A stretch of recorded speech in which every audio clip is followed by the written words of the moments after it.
Hey everybody, it is Cathy with Backyard Columbus, and today is probably the last time I'm going to be able to do this podcast episode outside. So if you are seeing this on YouTube, you can see it's closing out the daylight as I apparently end up doing. But today's episode I think is timely, and I've talked about this a little bit before, but it is called Why You Should Leave the Leaves. And if you follow any conservation organization, any like environment backyard stuff on Instagram or any of that, you're probably sick and tired of hearing about leave the leaves, and maybe you've skipped right over those posts. But it is pretty important. So I'd like to give you some ideas as to why they're talking about this. And, maybe you can land on some of these that will work for you.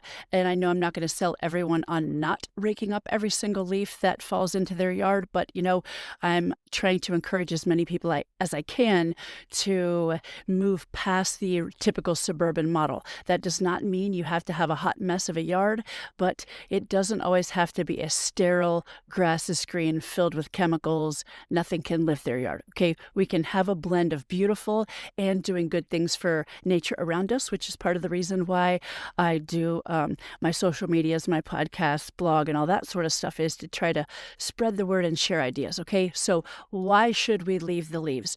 Well, most people don't know, and I was one of those people, that there are caterpillars that overwinter in the leaves. So if you have ever seen a Luna moth, if you've ever heard of a Luna moth, if you have not, then I would encourage you to pause for just a second if you're not in the car and look up a Luna moth. It's a beautiful lime green moth, and they overwinter in their cocoon. And in case you didn't know this and you're on Butterfly Jeopardy, butterflies make chrysalises and moths make cocoons. Who cares about that? I just thought I would teach you something else. Anyway, these little cocoons, apparently people call them sleeping bags, but these little sleeping bags overwinter in the leaves. All right, so first of all, right off the bat, if you think that Luna moth is beautiful, and you rake up all of the leaves and you put them in lawn bags and the city comes and takes it, those Luna moth caterpillars are going to die. So that they can't live. All those leaves go in a commercial, compost facility. And so it heats up a lot, actually. Although that organic matter really heats up, that's what breaks it down. And that stuff turns to soil, which is groovy, but not if you were that Luna moth butterfly hoping to become a moth, or butterfly, not if you were that Luna moth caterpillar hoping to become a moth. So there are lots of things like that, including fireflies, actually, overwinter as larvae in the ground. And so this is kind of a whole array of issues where fireflies are concerned. People complain all the time, and I've said this before, they complain they don't ever see fireflies. Well, first and foremost, they pour chemicals on their lawn, and so you've killed them. And I know that was certainly not folks' intention, was to kill the fireflies. They wanted to kill the yucky stuff, the grubs, the mosquitoes or whatever the heck it is they're trying to kill, every other insect that gives them the heebie-jeebies. But pesticides and herbicides and insecticides don't discriminately kill. They indiscriminately kill, so it kills whatever it touches, okay? So, well, not an herbicide, that's for, weeds and stuff like that, but the insecticides and pesticides, those just will kill whatever it touches typically. So without knowing it, you're killing the fireflies. All right, so oh shoot, see, I should have warned you that sometimes I get off track because I'll go down a little rabbit hole and then I can't find my way back. Let me go back to fireflies. They're overwintering in the leaves, in the ground, but what that larva feeds on, okay, the fireflies do not overwinter in the ground. Their larva does, okay? So the baby form of the firefly. The larva feeds on slugs and earthworms, and I wrote all this down so I didn't get lost. Fat lot of good that was doing me, huh? Snails, slugs, and earthworms all live in the decomposing leaves. Okay, so if you rake all that stuff up, then the firefly larva has nothing to eat. So you see, it's all rather like a big circle, all right? And so say you're like, well, I don't really give a crap about Luna moths. I couldn't care less about fireflies, all right? Well, maybe you care about your money, all right? So we'll say selfish. I don't think this is selfish, but I'm just going to say a selfish reason for not raking up all the leaves and having the city take them, is that here's how this works. And we used to do this too. Look, I'm not picking on anybody. This is a matter of awareness, okay? So that's why I'm here, is to help bring this to your attention. So because we tend to follow the herd as human beings, I mean, that's just what we do. You know what I mean? You grow up, you get a house, and you do this lawn thing, and it all looks a certain way. Well, again, trying to get us away from that. So you rake up the leaves, bag them up, ship them off, and then in the fall you need to put down fertilizer.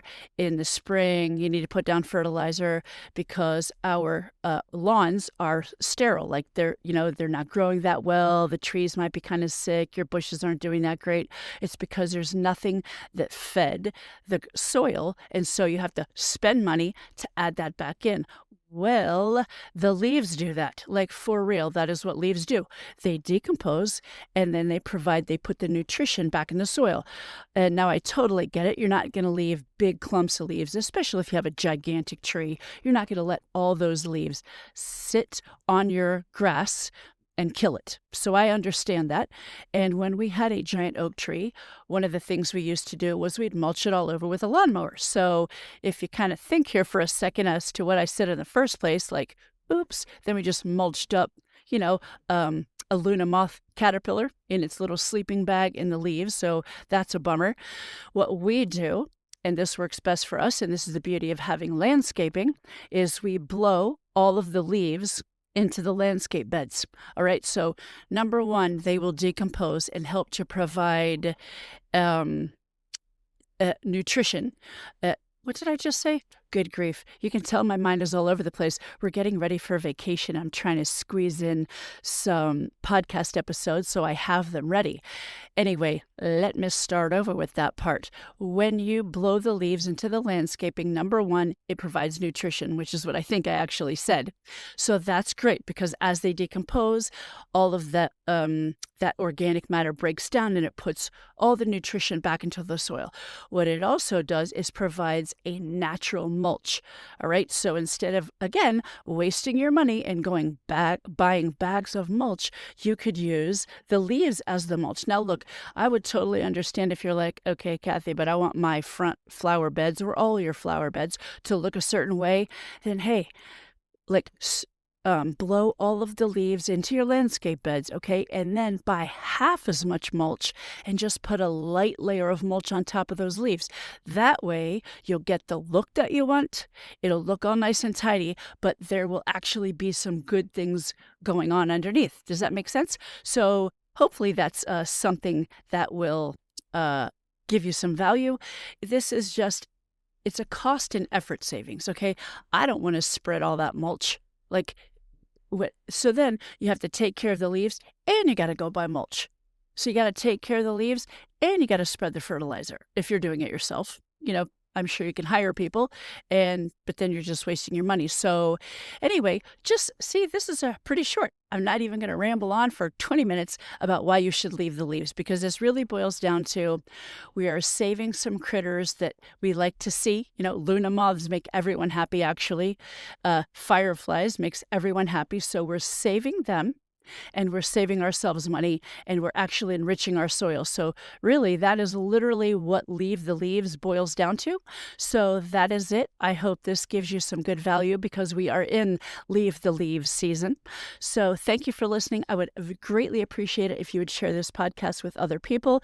I try to keep them short and sweet, not always successful, but I try to share with you some great ideas to make your backyard the happiest place on earth for you. So thank you for listening. Have an awesome day.